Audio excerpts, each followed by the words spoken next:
मियाँ बीवी में मोहब्बत कैसे बरकरार रहे।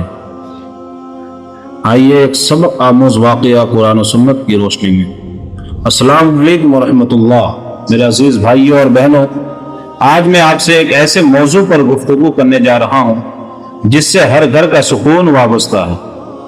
अगर मियाँ बीवी के दरमियान मोहब्बत हो तो छोटा सा घर भी जन्नत का नमूना बन जाता है, लेकिन अगर दिलों में नफरत आ जाए तो बड़ी से बड़ी दौलत भी सुकून नहीं दे सकती। जरा सोचिए, क्या वजह है कि कुछ लोग बरसों तक खुशगवार अज़दवाजी जिंदगी गुजारते हैं, जबकि कुछ घरों में चंद सालों ही में मोहब्बत कम होने लगती है।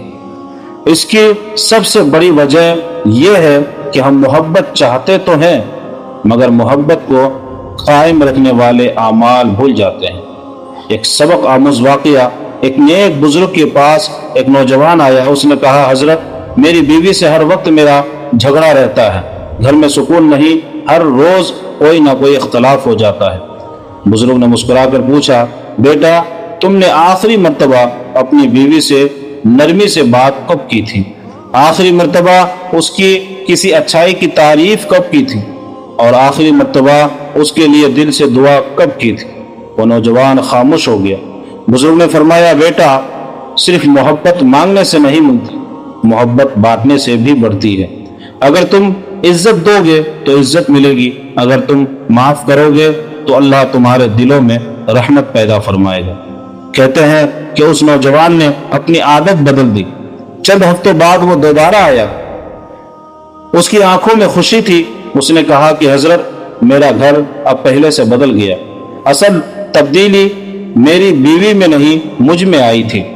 मेरे अजीज दोस्तों, ये वाक़या हमें सिखाता है कि बाज़ औक़ात मसला दूसरे में नहीं, हमारी अपनी ज़बान, हमारे रवैये और हमारे लहजे में होता है। इसलिए हर रोज़ ये अमल कीजिए। वो कौन सा अमल है जो मियाँ बीवी के दरमियान मोहब्बत बरकरार रखता है? एक तो आपने सुन लिया कि अपने रवैये और अपने अखलाक को सही रखे। अब उसके साथ एक अमल मैं आपको बताने जा रहा हूँ, इसको भी अपनी ज़िंदगी में शामिल कर लीजिए। दुरूद इब्राहिमी 3 मरतबा पढ़े। दुरूद इब्राहिमी वो दुरूद शरीफ है जो 5 वक्त की नमाज में पढ़ी जाती है। दुरूद इब्राहिमी 3 मरतबा पढ़े, फिर उसके बाद या वदूदू या वदूदू या वदूदू 100 मरतबा पढ़े। आखिर में दोबारा दुरूद शरीफ पढ़कर अल्लाह ताला से दुआ करे कि वो मियाँ बीवी के दिलों में मोहब्बत, रहमत और सुकून पैदा फरमा दे। मेरे अजीज दोस्तों, वजीफा उस वक्त ज़्यादा असर दिखाता है जब इंसान अपनी ज़बान, अपने अखलाक और अपने किरदार को भी बेहतर बनाए। अगर शौहर अपनी बीवी की इज्जत करे, अगर बीवी अपने शौहर का एहतराम करे, अगर दोनों एक दूसरे की गलतियों को माफ़ करना सीख ले तो बहुत से झगड़े खुद ही ख़त्म हो जाते हैं। आखिर में मैं हर शौहर से एक बात कहना चाहूँगा कि जब घर से निकले तो अच्छे अल्फाज कह कर जाएं और वापस आए तो सलाम के साथ मुस्कुराहट भी लाएं। और हर बीवी से गुजारिश है कि शौहर की थकन को समझिए, उसके लिए दुआ कीजिए और उसके साथ नरमी से पेश आए। याद रखिए, मोहब्बत तोहफों से नहीं, अच्छे अखलाक से ज़्यादा बढ़ती है।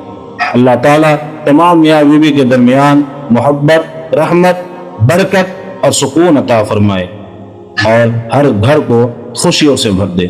आमीन या रब्बुल आलमीन। मेरे अजीज़ दोस्तों, मुझे उम्मीद है कि मेरी बातें आपको समझ में आ गई होगी। अगर वीडियो अच्छी लगे तो एक लाइक कर दीजिए और वीडियो को अपने दोस्तों के साथ शेयर ज़रूर कर दें। और हमारे चैनल पर पहली बार आए हैं तो हमारे चैनल को सब्सक्राइब करना ना भूलें। मिलते हैं फिर एक नई वीडियो के साथ। जब तक के लिए अस्सलामु अलैकुम वरहमतुल्लाह।